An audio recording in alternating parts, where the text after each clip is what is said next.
চিন্ময় কৃষ্ণ দাসের জামিন আবেদন খারিজ, আদালতে কড়া নিরাপত্তা।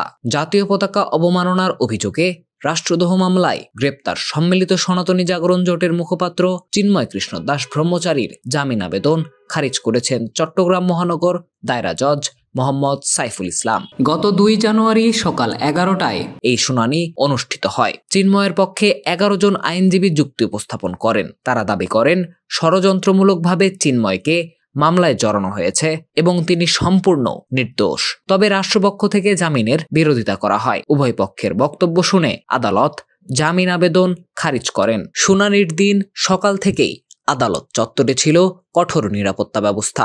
আইনজীবী ও কর্মকর্তাদের ছাড়া অন্য কারো প্রবেশে নিষেধাজ্ঞা জারি করা হয়। উল্লেখ্য, গত 26 নভেম্বর চিন্ময়ের জামিন শুনানিকে কেন্দ্র করে সংঘর্ষের ঘটনা ঘটে, যেখানে আইনজীবী সাইফুল ইসলাম নিহত হন। এই ঘটনার পর 6টি মামলা হয় এবং 40 জনকে গ্রেপ্তার করা হয়। হত্যাকাণ্ডে সরাসরি জড়িত সন্দেহে 10 জন এখনও কারাগারে আছেন। চিন্ময়ের আইনজীবীরা উচ্চ আদালতে নতুন করে জামিন আবেদন করবেন বলে জানিয়েছেন।